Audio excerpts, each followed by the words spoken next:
Halo, ya hari ini ya kalau Tuhan memberi kesempatan ya melalui hambanya ingin ya saya bisa berbagi. Ya kita sama-sama belajar tentang firman Tuhan, bagaimana Tuhan mengasihi kita semua, mengumpulkan di tempat ini semua anugerah, bukan kekuatan kita, amin. Hidup kita itu karena anugerah Tuhan. Tadi lagu-lagunya sungguh luar biasa, saya lihat ya menguatkan sekali. Tuhan ya itu adalah Tuhan yang hitung-hitungan, saudara, sebetulnya ya, karena ada pengadilan berarti ada hitung-hitungan ya. Suatu saat kita akan berhitung dengan Tuhan ya, tetapi dalam mengasihi Tuhan tak pernah hitung-hitungan.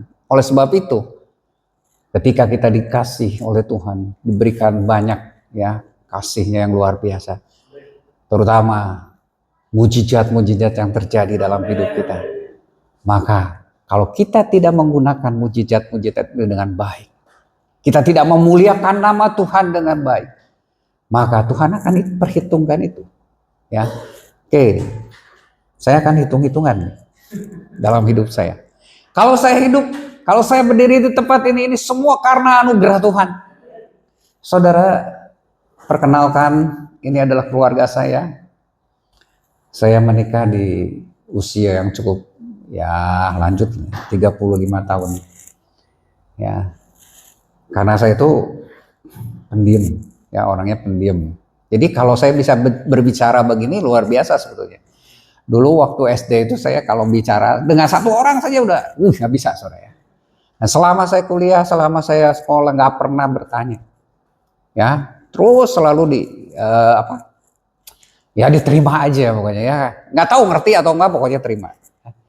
Nah saudara, jadi dengan ya mau kenalan dengan ya calon istri saya juga susah, ini dikenalkan kakak saya ya. Nah itu saya ini ternyata punya masalah ketika tahun 1996 saya bertemu, ternyata indung telurnya itu terbungkus oleh kiste indung telur. Jadi itu baru 3 bulan kenalan, saudara, langsung operasi, dipotong, hanya tinggal 1 ya, indung telurnya tinggal 1, jalan 6 bulan jadi lagi, saudara, satunya ya. Kami berobat sampai 5 tahunan, kemana-mana kami berobat, dan akhirnya diputuskan sudah saja dipotong. Terakhir itu bilang bulan Agustus atau apa ya, itu dikatakan itu harus potong dan lupakan saja Anda pengen punya anak. Ya saya itu memang saya juga bukan orang yang bisa main dengan anak karena pendiam gitu ya. Tapi saya ngajar sekolah minggu, jadi udah biasa dengan anak-anak gitu ya. Saya dididik untuk mengajar sekolah minggu, udah biasa dengan anak, dan saya berpikir ya satu keluarga ya harus punya anak gitu ya.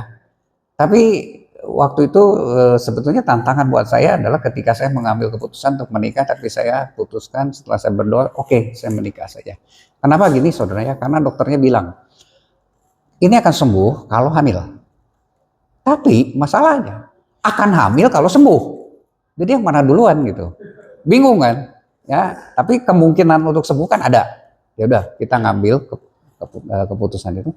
Nah, setelah itu tahun 2022 ketika istri saya menyerah penuh pada Tuhan. Dia katakan, dia berdoa, dia nangis, dia bilang, Tuhan terserah deh mau kasih anak atau enggak. Itu sungguh-sungguh dari hati. Ya kalau dulu sih ngomong ya udah nggak apa-apa, tapi mulutnya doang. Tapi begitu dari hati, ternyata dinyatakan hamil. Ya, anak pertama lahir yang paling ujung di belakang saya, itu Jason. Ya, dia juga aktif, suka ikut-ikut saya melayani, dan di GPDI Kopo Permai juga sama. Ya, ambil bagian, ya foto-foto, sekarang lagi sibuk untuk Natal jadi foto-foto ya. Nah, kemudian 2 tahun kemudian ya 19 bulan, 21 bulan lah baru lahir anak kedua. Ya, namanya Jeremy, itu jadi lagi sebetulnya ya kistenya, tapi kemudian hamil lagi Jeremy. Dan di tahun 2013 ya lahirlah anak saya yang perempuan ya, Emboh kata orang Sunda. Bonusnya yang perempuan ya, itu Giselle. Nah saudara, itu semua kan berkat Tuhan. Ya, kalau saya punya anak itu berkat Tuhan. Yang dikatakan oleh dokter itu pasti susah. Sudah nggak bisa punya anak, bisa ditolong, putus, dipotong. Ya tapi Tuhan luar biasa, dia nyatakan kemurahannya. Anugerah Tuhan. Kemudian dari sekolah saudara. Saya lahir itu anak ketujuh dari 10 saudara dan bisa dibayangkan orang tua dulu sekolahnya nggak bener ya. Jadi wah gimana hidupnya. Saya juga bersyukur kalau saya bisa menikmati sekolah-sekolah yang luar biasa. Saya pikir dulu cukup baik. Parahyangan nggak main-main. Santo Aloysius juga nggak main-main. Anak kakak saya yang memperlakukan saya. Ya Tuhan gerakan kakak saya yang begitu baik. Dia nggak menikmati sampai SD pun nggak lulus saudara. Ya tetapi dia luar biasa. Dia mau berkorban untuk keluarga dan dia tawarin saya mau sekolah ke Parahyangan. Berarti panjang 5 tahun harus dibiayai. Usia dia juga udah cukup tua dan dia nikah umur 40 lebih. Ya dia ngalah. Dan dikatakan kamu mau? Ya mau. Mau kemana? Parahyangan. Sebetulnya ya dia sendiri dia katakan setelah lulus ya saya. Dia ngomong saya gep-gepan. Kenapa? Dia lihat ada orang jual mobil dan sebagainya untuk masuk situ. Tapi saya enggak. Itu juga karena Tuhan. Dan dia berpatokan ketika nawarin karena saya masuk Aloysius murah. Ya, dulu sekolah mahal gitu ya. Nah, kemudian Tuhan tidak berhenti bekerja di situ saja. Ketika saya bekerja, ya saya dibiayai beasiswa. Masuklah Fakultas Ekonomi, Akuntansi. Ya, dapat gelarnya luar biasa akuntan lagi. Ya. Tadinya saya mau ikut ke Tridharma, jadi biasa saja sekolah biasa, tapi Tuhan kasih akuntansi. Kemudian bertahun-tahun kemudian 2012 ya 2010 dulu saya masuk ya 2010 2011 sebetulnya itu bukan 2012 saya lulus di Fakultas Hukum ya Magister Hukum Unla itu dibiayai juga dari bos saya. Kemudian saya nah ini baru bayar sendiri karena saya merasa sekolahnya terlalu banyak sekuler, saya mau imbangi maka sekolah di STT Inti Bandung. Sayang 2013 sebetulnya istri saya udah nggak mau punya anak. Jadi bisa dibayangkan, waduh, anak saya agak dibiarkan. Jadi akhirnya saya ngalah. Saya akhirnya ya sudah meninggalkan itu. Ketika hanya sampai seminar tesis bab 1. Ketika saya mau lanjut, saudara. Jadi ini semua juga anugerah Tuhan. Sekolah saya semua anugerah Tuhan. Dari nggak punya uang bisa menikmati semua. Ketika mau lanjut tahun 2017 saya ternyata punya penyakit tumor otak. Letaknya di antara hidung dan mata. Jadi terlihatnya waktu itu adalah double vision. Ya. Jadi dinyatakan bahwa ini harus operasi sebenarnya. Operasinya mudah dari hidung. Cuman ini bisa juga berbahaya ya walaupun kecil kemungkinan untuk terjadi kesalahan, tapi kalau terjadi kesalahan kalau bocor itu bahaya. Akhirnya kami memutuskan untuk tidak dioperasi dan tahun 2020 itu tahun 2017 ukurannya September 17 itu ukurannya 16 kali 16 kali 11. Kemudian tahun 2020 bulan Maret itu turun 9,5 kali 16 kali 9. Luar biasa. Dokter bilang, wah Pak mujizat Pak. Biasanya tidak ada yang seperti ini, biasanya masuk langsung ke kamar operasi. Anugerah, saudara. Hidup saya anugerah. Kemudian di dalam pelayanan saya juga nggak pernah pelayanan, saya diem. Tapi saya selalu mengerjakan apa yang Tuhan berikan dalam hidup saya. Itu seperti untuk Tuhan, sungguh-sungguh. Ya, saya nggak pernah minta naik gaji, saudara. Ya, selama saya kerja, saya nggak pernah minta naik gaji. Tapi Tuhan berikan semuanya. Cita-cita saya nggak jauh-jauh dulu. Ya, tahu diri orang nggak mampu. Rumah saya mintanya ukuran 21 dan saya bilang ke istri saya, kita akan beli tipe 21. Tapi ternyata Tuhan luar biasa. Rumah saya ya di Singgasana. Ya, Katanya ya elit lah ya di Bandung itu. Bukan itu saja. 2017 saya mengalami ini. 2018 Tuhan gerakan buat saya untuk memberikan kesempatan untuk saya beli sebuah ruko. Di mana singgah sana? Jadi hidup itu luar biasa. Nah, seringkali dalam kehidupan kita tidak memperhitungkan anugerah-anugerah Tuhan yang seperti ini. Mungkin ini anugerah yang besar, tapi banyak orang melupakan itu hal biasa. Apalagi hal-hal ketika kita bangun tidur, bisa bernafas, bukankah itu juga anugerah Tuhan? Bukankah itu satu mujizat ketika kita bisa bangun tidur? Ya, anak saya punya masalah. Saya menghadapi masalah. Juli kemarin, saya kehilangan banyak, saudara. Ya, karena anak saya tertipu. Saya udah wanti-wanti, saya bilang hati-hati ketipu. Tapi karena ada sesuatu hal yang Tuhan inginkan, ya, dipelajari oleh anak saya. Anak saya pinter, baik ya sebetulnya. 3 tahun lulus sebetulnya, tadi anak pertama. Dan dia di tahun 2 tahun lalu, 2023, ketika dia sama-sama dengan kita belajar tentang bagaimana satu keluarga Kristen itu, dia melihat sosok saya itu tidak seperti yang digambarkan oleh hamba Tuhan itu. Dan dia katakan, kalau bisa ganti papi, ganti papi. Tapi dari kejadian itu, saya bilang ke dia, ya, lihat, inilah hati Bapak.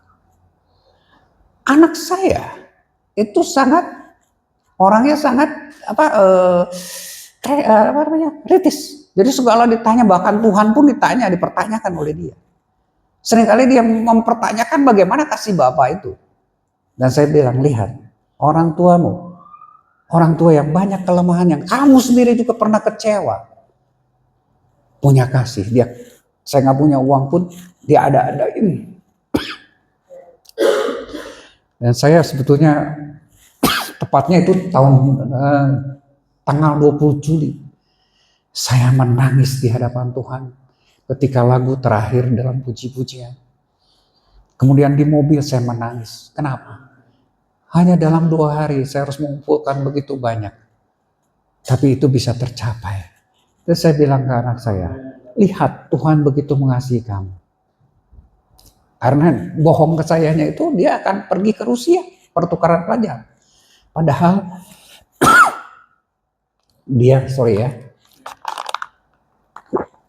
ditekan oleh penipu dan dua hari 2 malam itu dikokop ya, di isolasi.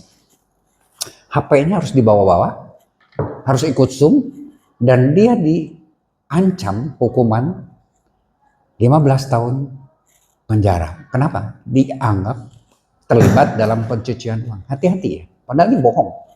Dan saya selalu ingetin, hati-hati kamu. Jumat, Sabtu, Minggu ini penipuan. Kamu nggak boleh transfer. Ya syaratnya, waktu itu ngasih ke saya, syaratnya kalau mau pertukaran pelajar harus ada uang di rekening dia. Sejumlah besar itu. Dan waktu itu saya nggak tahu. Ini semua atas ya. Semuanya atas izin Tuhan. Saya begitu murah. Padahal saya tuh dalam keadaan kondisi keuangan, saya bagian keuangan ya di kantor itu. Saya ketat. Saya nggak sembarangan percaya. Saya pegang. Tapi untuk menghancurkan kesombongan dia, ya, maka Tuhan bisa lakukan itu. Izinkanlah semua terjadi. Saya pun diajar. Saya sebagai orang tua, saya tidak mau anak saya seperti saya. Saya itu seperti masuk ke pom bensin ya. Mulai dari nol, Pak. Saya nggak mau. Saya mencoba mengumpulkan itu untuk anak saya. Tapi saya belajar. Kalau demikian, engkau mau mengambil peran Tuhan dalam hidup anakmu. Ya. Dan saya sedang belajar tentang keuangan di mata Tuhan. Saat ini saya mengadakan juga seminar buat hamba-hamba Tuhan di Mission Care mengenai hal ini. Kita ini bukan pemilik. Dan kita tidak punya hak untuk mengambil haknya Tuhan dalam mengatur kehidupan kita. Yang jelas dalam hidup kita, Tuhan senantiasa memberikan mujizatnya dalam hidup kita. Memberikan kasihnya, berkatnya. Ya, anak saya hanya 1-2 hari, ya, walaupun mungkin dalam hati masih ada ya, tapi 1-2 hari langsung biasa lagi, normal lagi. II-nya ya, jadi tantenya nanya, karena tantenya juga punya masalah dengan anaknya. Kamu ke psikolog mana? Kebetulan teman anak saya yang kedua sering datang, sering lama di situ, dianggapnya itu psikolog. Kok bisa cepet normal? Enggak, hanya ngomong dengan papi. Hanya ngomong beberapa kata dengan papi. Karena saya katakan begini, ya, saudara bayangkan jatuhnya dia. Begitu dia tahu, ya, sadar bahwa dia ditipu, dia datang ke saya, dia mau nyembah saya, suruh duduk nggak mau, dia bilang dibawa saja. Kemudian saya suruh makan, dia juga bilang, Pi boleh makan, nangis, mau ngambil tisu, Pi boleh ambil tisunya, boleh minta tisunya. Dan beberapa bulan, 2 bulan kemudian dia bilang sebenarnya dia siap untuk diusir sama saya. Tapi ketika itu saya bilang, kamu lebih berharga dari uang itu. Dan kamu belajar, inilah kasih Bapa. Apalagi kasih Bapa di surga. Lebih dan sempurna dalam kita. Dan dia mulai mengerti. Sekarang normal, saudara. Hidupnya normal. Ya. Semua. Dan dia bahkan juga yakin dengan kata-kata saya bahwa Tuhan akan memberikan sesuatu yang lebih besar buat dia. Karena saya juga pernah mengalami kehilangan, saudara ya. Ketika dia masih kecil, saya kehilangan emas juga ya, dicuri. Tapi Tuhan berikan ganti yang luar biasa, ya. Nah, itu adalah perjalanan hidup, saudara. Kita masuk ke dalam firman Tuhan, ya. Kepanjangan ini, tapi nggak apa-apa ya, buat saling menguatkan. Kita ini hidup masuk di dalam perjalanan iman. Bicara kekristenan adalah bicara hati. Tuhan ya memberikan kepada kita banyak berkat.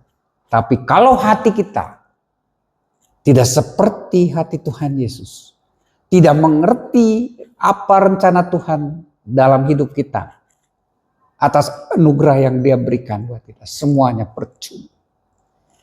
Kita diselamatkan karena apa? Anugerah Tuhan melalui iman kita kepada salib Yesus.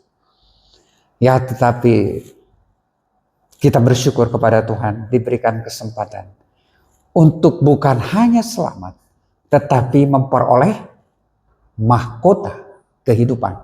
Makanya, ya ada satu pertanyaan belakangan ini, ya saya bertanya, Tuhan, kalau Engkau ingin manusia selamat, kenapa sih udah diselamatkan, maksudnya udah terima Tuhan Yesus, udah aja pulang.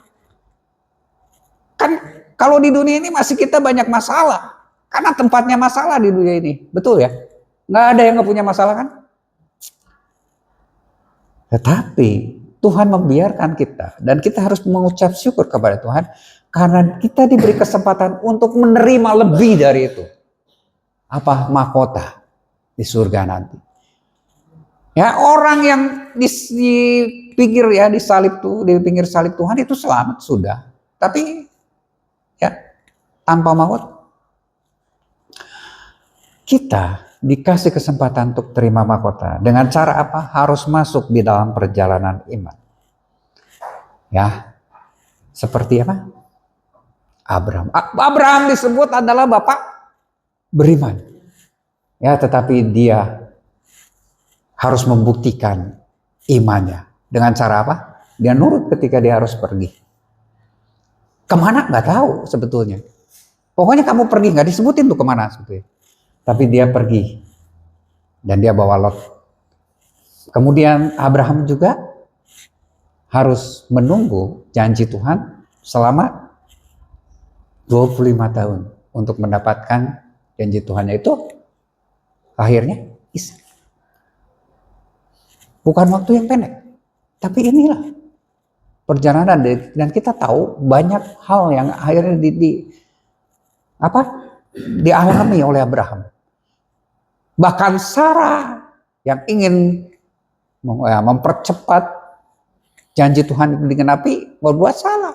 Sampai akhirnya kita menikmati semua itu. Sampai sekarang belum beres-beres. Ya, ini ya yang harus dialami oleh Bapak orang beriman. Kita lebih lagi harus itu.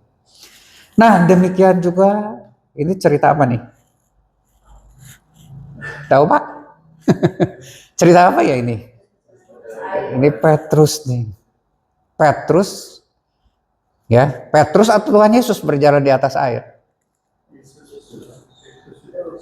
Dua-duanya saudara. Karena kalau kita lihat memang judulnya itu adalah Yesus berjalan di atas air ya. Nggak salah juga saudara ya. Nah, kita akan lihat ayatnya. Matius 14 ayat 31 katakan, segera Yesus mengeluarkan tangannya, memegang dia dan berkata, hai orang yang kurang percaya, mengapa engkau bimbang? Double, saudara. Kurang percaya, bimbang. Ini teguran Tuhan Yesus 2 kali. Siapa Petrus? Siapa Petrus? Orang terdekat.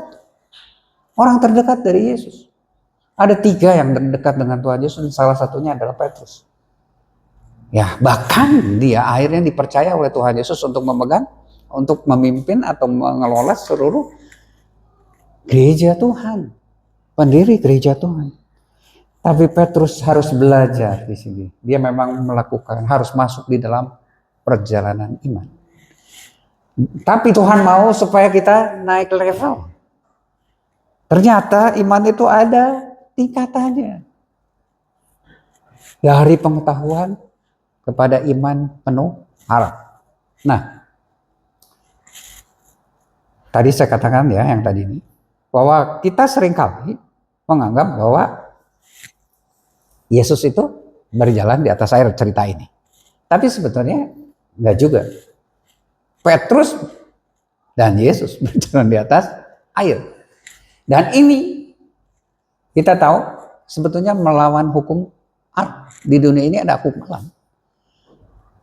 Walaupun sekarang ada ya orang yang bisa bikin tuh kemarin ya, bisa jalan di atas air. Itu pakai teknologi.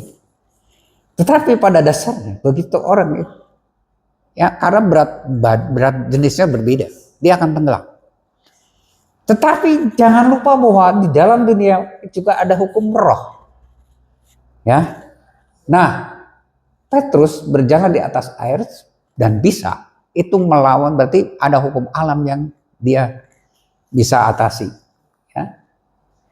Satu, berjalan di atas air tadi, kemudian tetapi yang kedua, apa yang terjadi? Tenggelam. Petrus bisa melawan hukum alam karena ada hukum roh di dalam kehidupannya. Dan hukum roh ini yang berlaku. Hukum alam itu berbicara satu hukum yang berlaku universal. Dia nggak pilih, nggak pandang bulu siapapun juga. Ya, jatuh bisa ya luka dan sebagainya. Kalau kita melawan hukum alam, maka kita akan menerima akibatnya. Tetapi hukum roh ini ya mengatasi seluruh hukum. Dan ketika kita mengatasi seluruh hukum alam yang ada di dalam dunia ini, maka terjadilah yang disebut mujizat, suatu hal yang tidak mungkin menjadi mungkin. Seperti tadi saya alami, hidup saya dalam mujizat Tuhan. Ya, karena apa? Inilah karena iman. Iman adalah mujizat terbesar dalam hidup kita. Kita itu orang yang ngeyel sebetulnya, orang Kristen. Orang ya, bukan orang Kristen saja. Orang itu ngeyel sebetulnya.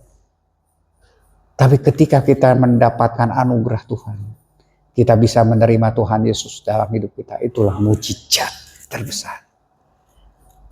Ya, jadi jangan menganggap bahwa mujizat itu misalnya sakit disembuhkan dan sebagainya. Ketika kita terima Tuhan Yesus, itulah mujizat terbesar dalam hidup kita. Yang lain-lain itu nomor berapa? Dan ketika kita bisa mempertahankan iman itu juga mujizat terbesar dalam hidup kita. Ya, itu yang harus kita pertahankan. Nah, dikatakan tadi apa? Kurang percaya dan bimbang.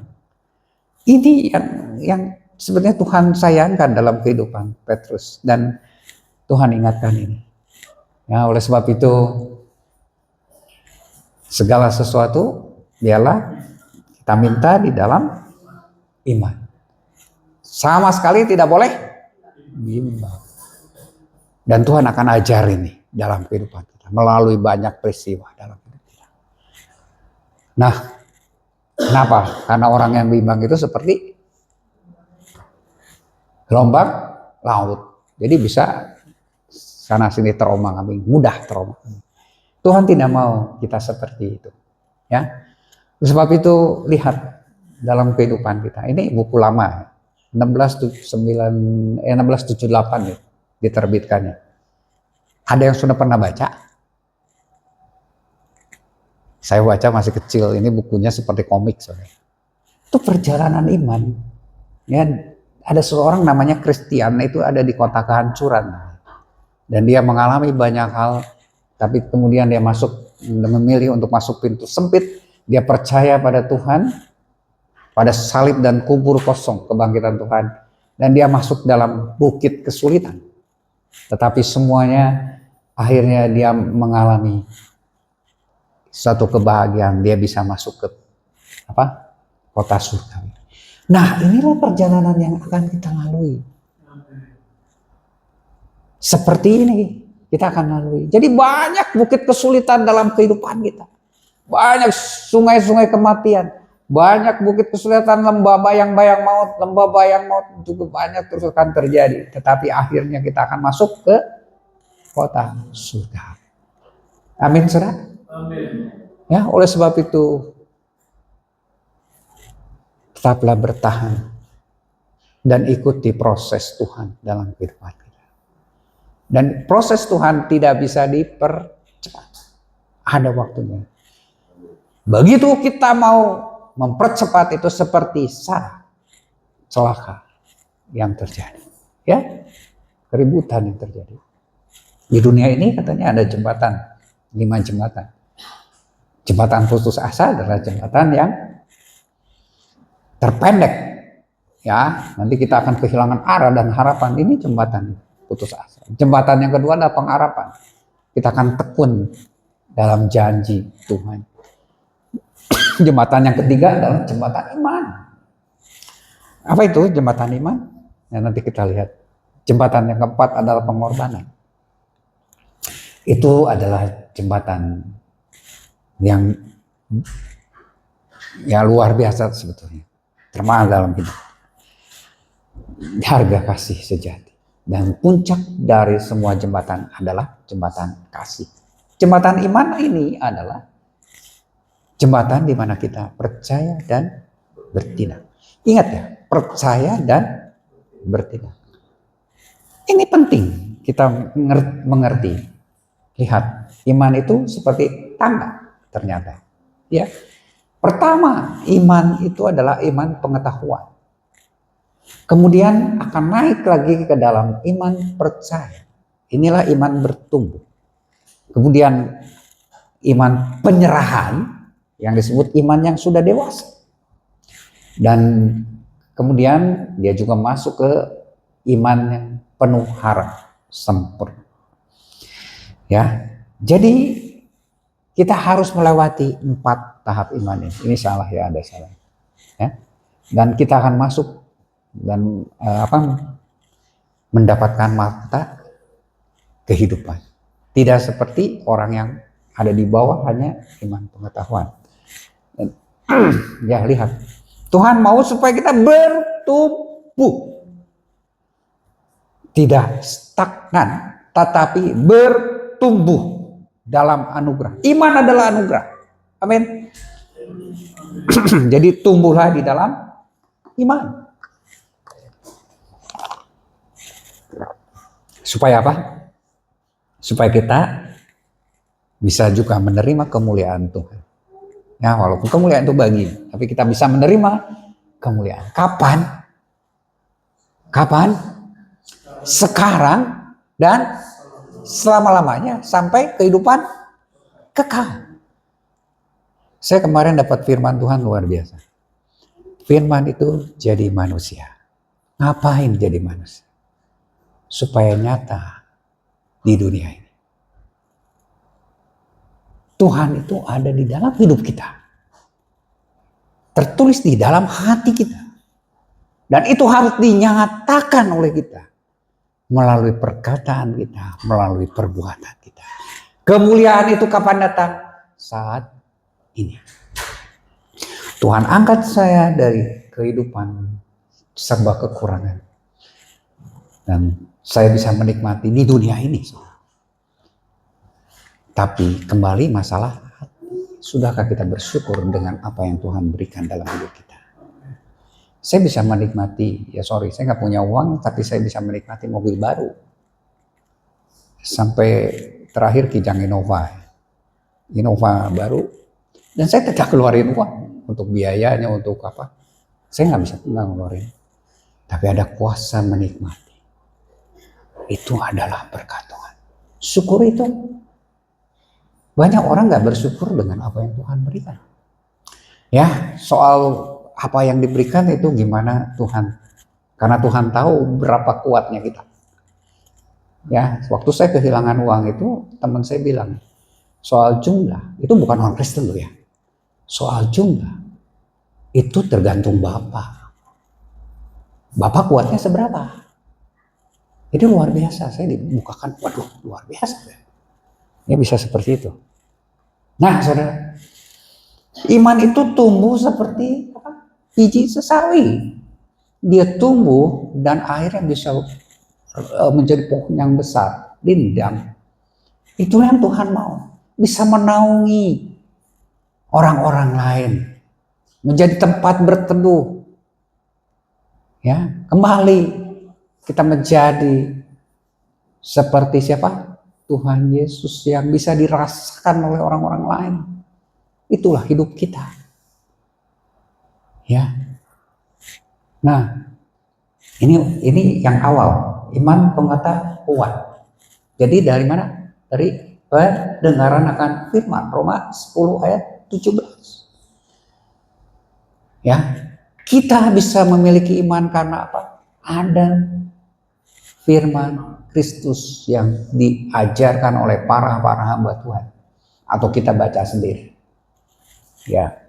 Nah, seperti Nikodemus, dia pintar, dia tahu pengetahuannya banyak, tapi dia akhirnya harus datang kepada Tuhan Yesus bertanya soal kelahiran baru.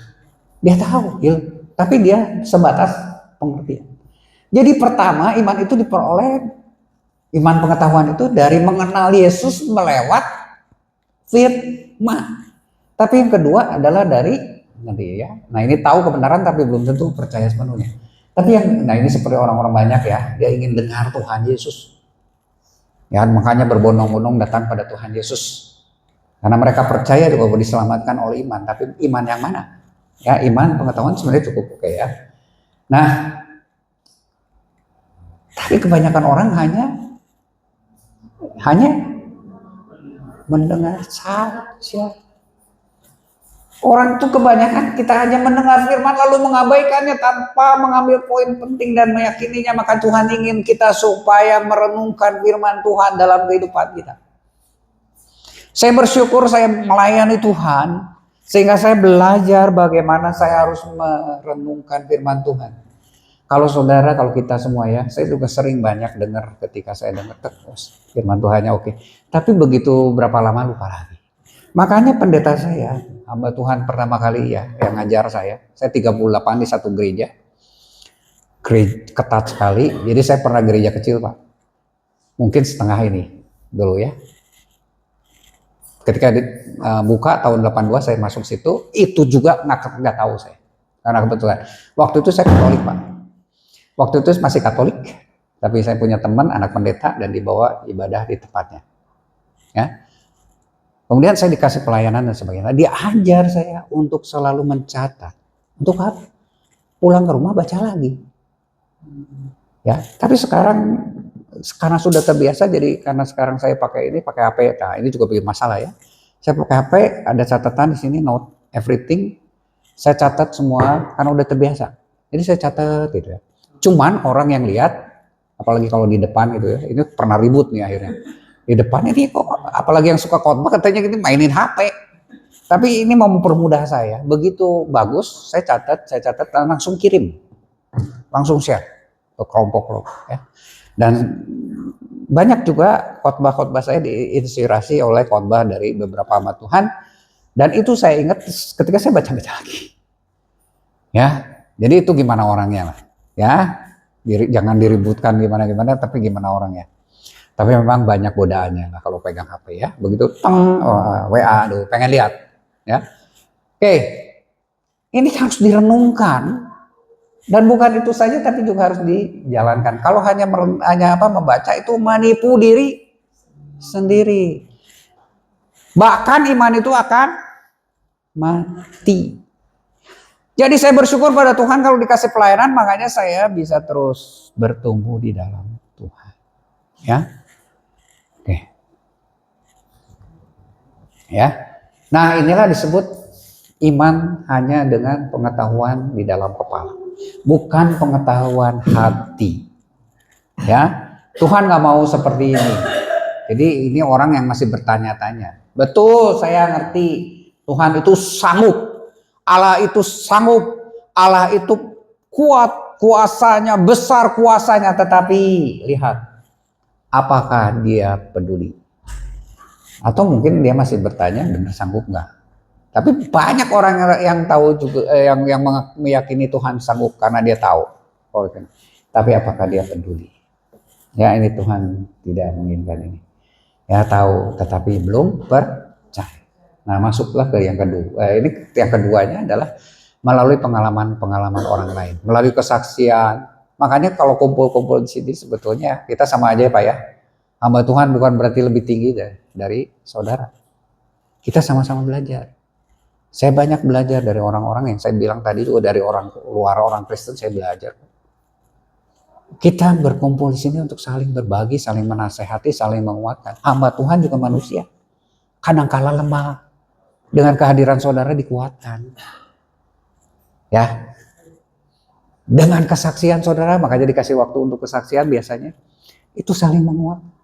Karena hamba Tuhan tuh banyak godaannya ya dan sebagainya. Nah, lihat seperti perempuan Samaria. Ya, dia membawa banyak orang karena sudah mengenal Tuhan Yesus, dan dia katakan dia tahu apa yang aku perbuat, dan dia bawa. Dan di dalam apa? Di dalam Ibrani 12 ayat 1 dikatakan kita mempunyai banyak saksi. Isi Alkitab banyaknya adalah cerita tokoh-tokoh Alkitab. Itu teladan yang harus kita ikut. Jadi Tuhan cerita itu apa adanya tentang tokoh Alkitab supaya kita belajar dari apa yang dia lakukan, apa yang sudah dia alami. Kita bersyukur. Dan di luar itu kita punya teman-teman banyak saudara-saudara seiman yang akan memberikan juga kepada kita pengajaran-pengajaran ya mengenai kehidupan mereka, melalui kehidupan mereka. Yang kedua adalah iman percaya. Iman percaya ini mulai percaya dan mulai melangkah. Nah ini kalau dikatakan percaya dia pasti melangkah. Ya, kalau saudara nih ada satu orang yang seringkali dikatakan ayo mau ikut saya berjalan di atas tali gitu ya. Kalau orang yang benar-benar percaya ya bukan hanya dari mulut. Saya percaya bahwa dia mau. Ya yang ternyata adalah anaknya pasti percaya penuh tentang kemampuan Bapaknya. Sama dengan kita. Ketika kita bilang percaya kepada Tuhan dan kita mengenal dia dengan sungguh-sungguh, karena kita juga banyak mengalami hal di dalam kehidupan kita yang dimana Tuhan banyak menolong kita, maka kita akan percaya dan mulai melangkah. Itulah iman percaya. Tapi itu baru tahap kedua. Ya, seperti dia tak tenggelam, tapi dia percaya. Tolonglah aku Tuhan. Ya, dia tetap kembali kepada Tuhan. Ya, dan ini akan menghasilkan ketekunan, ini ujian ya. Nah, yang ketiga adalah iman penyerahan. Bukan hanya percaya, tapi percaya lebih sungguh. Kalau dulu dikatakan inilah iman, percaya itu di bawah iman katanya. Dulu sama Tuhan bilang ya. Nah, ini keyakinan. Ya, inilah iman yang dewasa. Dia menyerahkan penuh akan masa depannya, kendali hidupnya. Itulah iman penyerahan. Itu baru tanda ketiga. Ya, aku hidup bukan lagi aku yang hidup, tetapi Kristus yang di dalam aku. Jadi kita bergerak, kita melakukan segala sesuatu itu karena siapa yang mengendalikan? Yesus. Ya, inilah makanya kita hidup, dikatakan hidup oleh iman. Dan yang terakhir, yang keempat, iman yang penuh harap. Itulah iman yang akan tetap bertahan sampai akhir. Amin. Sampai kehidupan kekal. Amin.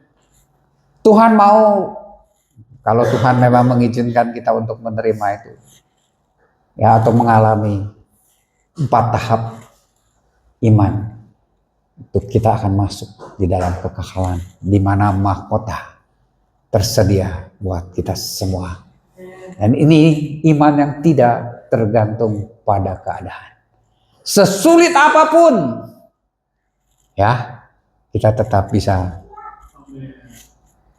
berserah penuh kepada Tuhan. Bukan penyerahan, tapi benar berharap. Karena akan ada pertolongan dalam hidup kita. Ada hal yang lebih baik yang akan Tuhan berikan untuk kejadian ini. Seperti yang saya alami bulan Juli itu. Saya bilang pada teman-teman juga, kalau saya tidak kuat, saya udah ada di Pandu. Ceprut saudara, udah tua, ya, umur pensiun, dalam tanda kutip udah mulai ditinggalkan oleh rekan-rekan kerja, oleh bos pun udah mulai. Ya, kita sudah mulai tidak banyak ditanya dan sebagainya, sudah mulai, karena sudah mulai harus diserahkan kepada anak-anak muda. Tapi Tuhan kok masih ngasih kejadian, mengizinkan kejadian seperti ini. Tapi saya nggak tahu ketika itu, waktu kejadian itu, anak saya bilang, "Pih, benar ditipu. Ada pujian dalam hidup saya. Walaupun ada beban." Dan saya bilang, "Ayo cepat kamu bangkit." Ya, setelah saya bilang, "Kamu lebih penting dari uang itu, yang sekarang yang perlu, cepat bangkit, cepat kerja, bantu papi selesaikan." Ya, bantu papi selesaikan. Tapi saya nggak punya beban apa-apa. Karena saya tahu Tuhan punya rencana baik untuk hidup saya maupun untuk hidup anak saya. Dan sampai sekarang anak saya tetap punya pikiran, Tuhan punya rencana besar dalam hidup saya. Ya, itulah yang saya alami dan keluarga saya alami. Mujizat demi mujizat boleh terjadi. Walaupun banyak hal, kalau kita mau terima mujizat, berarti kondisinya itu kondisi yang seringkali kita hadapi adalah kondisi yang tidak mengenakan. Yang membuat kita bisa terpuruk, yang membuat kita bisa jatuh. Tapi mujizat itu terjadi justru ya untuk mengubah apa yang terjadi dalam hidup kita, membawa kebaikan buat kita semua. Ya, sampai kita bisa mengerti seperti Ayub katakan, "Aku tahu penebusku hidup." Satu hal yang saya pegang, Ayub bukan orang percaya. Betul nggak? Ayub itu bukan orang Yahudi. Tetapi Tuhan melihat Ayub adalah orang yang saleh. Dan dia katakan, dia akui, "Aku tahu penebusku hidup." Kita yang mengenal Tuhan Yesus, kita harusnya lebih dari Ayub. Ayub kehilangan semua. Bukan hanya uang, harta. Bukan hanya ya apa yang dia miliki. Ya, sampai hubungan istri, ya, hubungan suami istri, hubungan dengan teman, semua hilang. Tapi satu hal ingat, apa yang Tuhan katakan pada iblis, sayangkan Apa? Nyawanya. Tuhan pasti bilang ya kepada iblis yang akan mengganggu kita, sayangkan nyawanya. Jadi keselamatan itu akan tetap kita terima, apapun boleh hilang. Ya, tadi saya bilang saya belajar tentang keuangan, bagaimana menurut pandangan Tuhan. Dan masalah uang ini adalah masalah kecil di hadapan Tuhan. Ujian terkecil. Anak tangga ujian terkecil. Satu tak harta. Nanti kemudian naik lagi. Dari situ ke tahta. Begitu kita punya tahta, kita ke wanita. Itu ujiannya bertahap. Tapi kita harus bersyukur. Apapun yang terjadi dalam hidup kita. Itulah iman yang penuh harap. Karena tinggal 3 hal. Iman, pengharapan, dan kasih. Begitu kita memiliki iman, memiliki pengharapan, Tuhan akan bisa melipat gandakan apa yang kita kasih kepada orang lain. Maka kita akan memiliki kasih yang luar biasa. Tanpa hitung-hitungan dan sebagainya. Ya, banyak kali orang gagal. Itu karena gagal untuk mengerti bahwa Tuhan bisa melipat gandakan apa yang hilang dari hidup kita. Makanya dipegang erat. Kalau balon dipegang erat-erat meletus. Ya. Nah, biarlah kita memiliki mata yang hanya tertuju kepada Tuhan. Ya. Sebab itu kita bersyukur pada Tuhan juga. Ketika kita memandang hanya kepada Tuhan, maka Yesus yang memulai memberikan iman itu kepada kita, maka Dia juga akan menyempurnakan iman kita. Mau saudara? Amin. Mau, tapi harus tahan ya ujian-ujiannya. Tetaplah bersyukur pada Tuhan. Lihat, ini bukan orang yang di dalam Tuhan. Pangeran tidur dari Arab. Orang tuanya begitu luar biasa. Dia memiliki iman yang penuh harap. Dia memiliki iman yang dewasa juga. Penyerahan penuh. Selama berapa? 20 tahun. Alatnya tidak boleh dicabut. Padahal itu hidupnya oleh ventilator. Ya mahal itu ya. Ibunya juga bilang percaya bahwa dia akan sembuh. Orang lain di luar Tuhan bisa seperti itu. Apalagi kita yang mengenal Tuhan. Ya, oleh sebab itu jadilah seperti itu. Dalam segala keadaan. Biarlah kita mau Mau percaya.